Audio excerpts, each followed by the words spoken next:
The home style, di ba, no? Comfort food. Comfort food, yeah.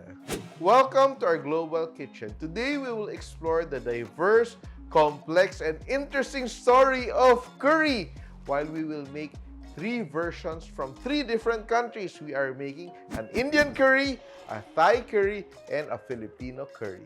And we will also be preparing curries in three different ways. One, with our mortar and pestle, very traditional.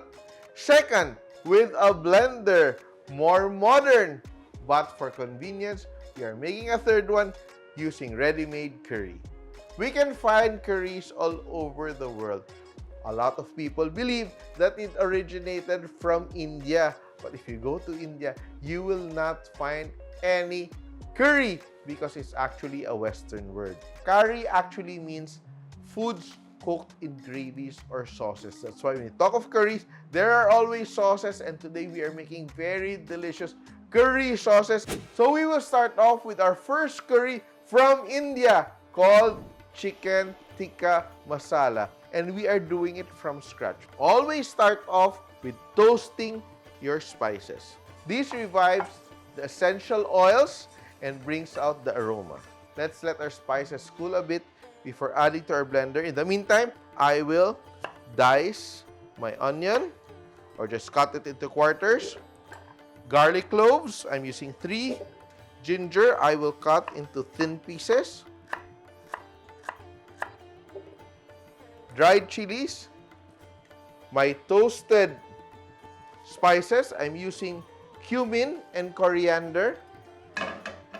Adding my garam masala, turmeric, and chili powder. Add a bit of water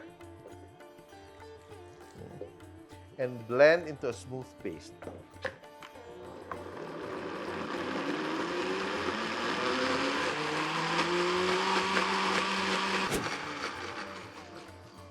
I will add around a teaspoon of salt and continue to blend until all the flavors come together and we have a paste that explodes with so much flavor. Yeah. We have our first curry base. Set that aside. So we have our homemade curry paste, our tikka masala base, and a bit of yogurt, and seasoned with salt. And we will marinate our chicken for 20 minutes or better if you do it overnight. Sauté our onions. If you think I'm doing a good job, please comment down below and praise me for doing these recipes for you. Especially if you mastered all these other cuisines like Thai cuisine and Indian cuisine. Tell me if I'm doing anything wrong. I will now add my tikka sauce or my curry base. Add a bit of butter. Now I will add here a bit of tomato paste, a bit of sugar, dried chilies. Wait until the oil renders a bit on the side. I will now add my tomatoes. So I'm using canned tomatoes. This will be my sauce. I'm also adding a bit of chicken stock here while my grill pan is hot. I will begin grilling my chicken. I want to taste my sauce before finishing everything, just so I know if I had to season a bit more. Nice. Let this simmer and let's grill over here. Now our chicken is grilled. We will add it to our very nice tomato-based chicken tikka sauce. Let that simmer for a few minutes and we will be done. Our chicken tikka masala is almost done. All I have to do now is to add yogurt at the end. Not all of it, just a little bit, and to make it creamy, a bit tangy. And that's a very important ingredient in Indian cuisine, yogurt. Makes your food very flavorful and rich at the same time. Let that simmer And that is done.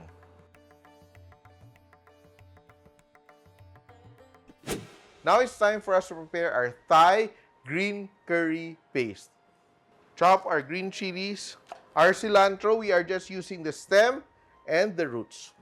We will use the leaves later on. Lemongrass, langkawas or galangal. Be sure to chop the hard vegetables into tiny pieces. Shallots, and to give our Thai curry its very distinct flavor, kaffir lime leaves. Thin strips. Ayan. Be sure to toast your seeds. And we have our coriander and cumin seeds here. And begin grinding. Now we will add our other ingredients. Our chilies, kaffir leaves, galangal. And we begin grinding all of this together until we have a smooth paste. So this will take us around 10 to 20 minutes just to grind this into a smooth paste. But tradition dictates that it's always better if you make it from scratch. Little by little, it's getting to be so aromatic here.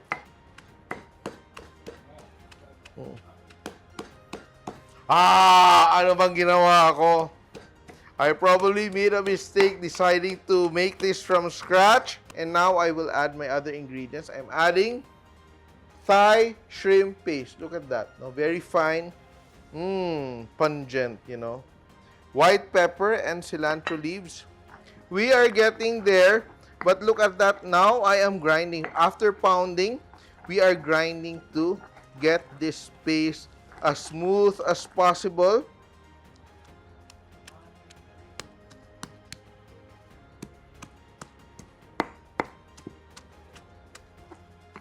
Blender na natin to. One eternity later. Woo! And we finally achieved what we planned to do, a very smooth, fine, silky Thai green curry paste from scratch, 100% handmade. Oh. Now we arrive in the land of smiles as we prepare the very fragrant and aromatic, spicy and delicious Thai green curry. And I will add my green curry paste.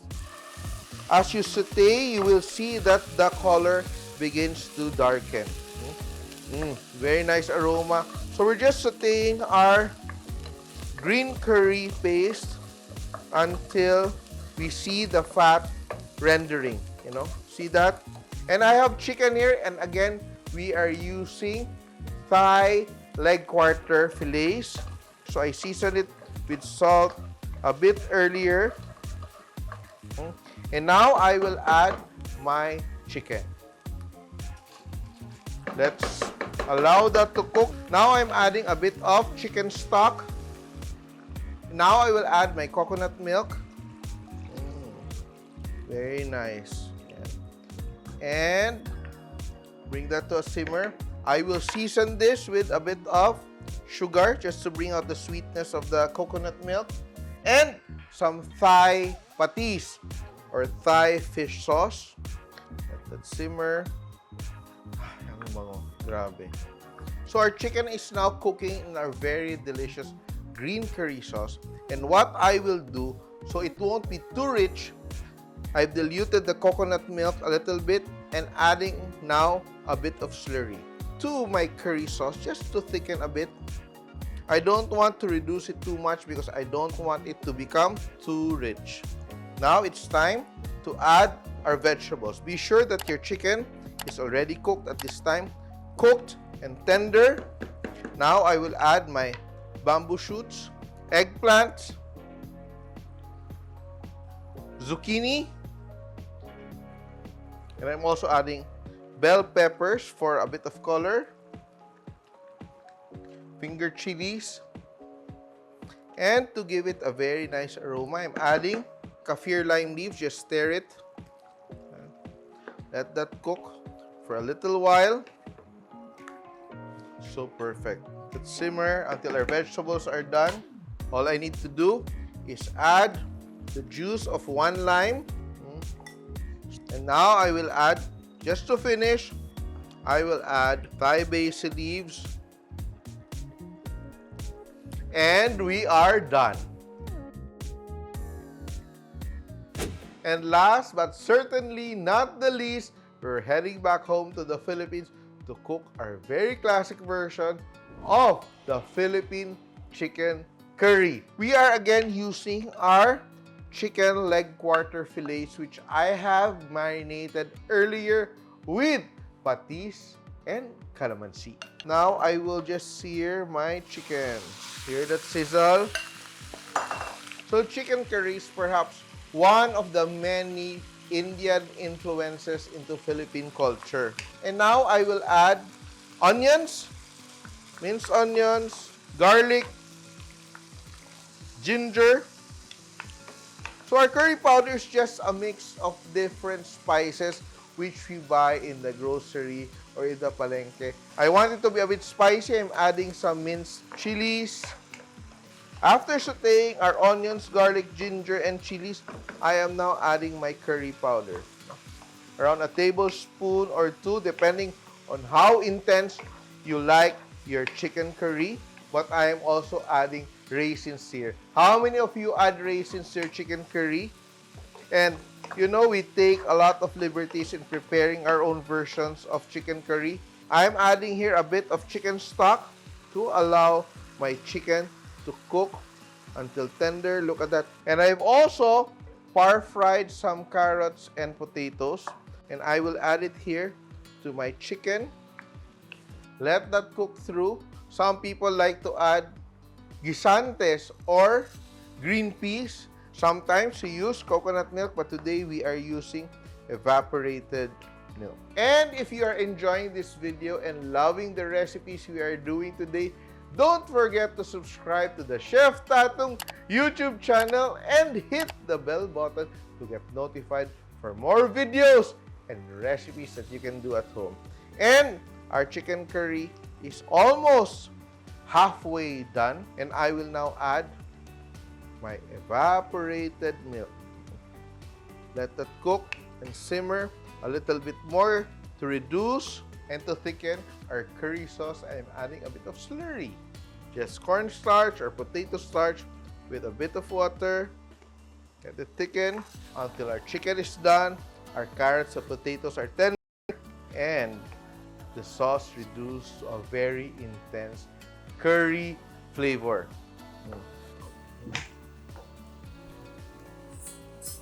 And we're now adding a bit of patis or fish sauce to balance all the flavors. And now I will add some green and red bell peppers for some color and additional flavor. Now we're just finishing with a little bit of our freshly cracked black pepper. And we are done!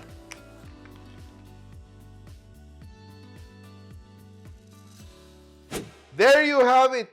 3 amazing, delicious, and flavorful curries from the Philippines, Thailand, and India.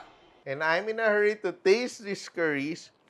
Sauce pa lang, oh. Really spicy. Yes.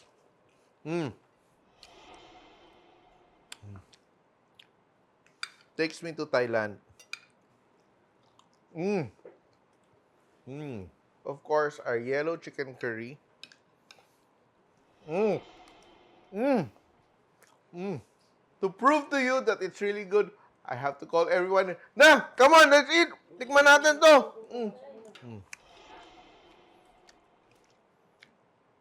Sarap, no?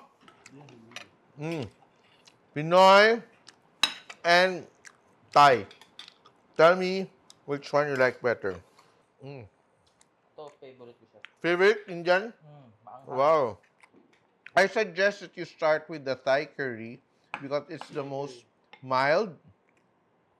No?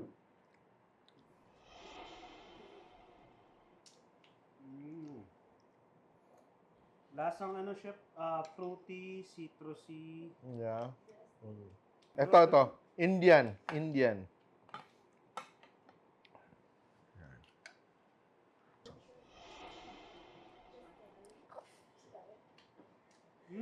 Sarap. The level of spiciness It's so high. I can tolerate. Filipino curry. Yan. No? It tastes like my mother's chicken curry. Yeah. Love it. Yeah. Oo nga. No? Nice, no? Ito. Indian. Yeah, ito sarap. No? Sarap. Yeah. Ito, Pinoy. Pinoy na Pinoy. Welcome home. Classic home style. The home style, di ba, no? Comfort food. Comfort food, yeah. Each of these recipes tells a story of their individual countries, and it's your time to prepare this at home to share with your family and take your palates on a global journey.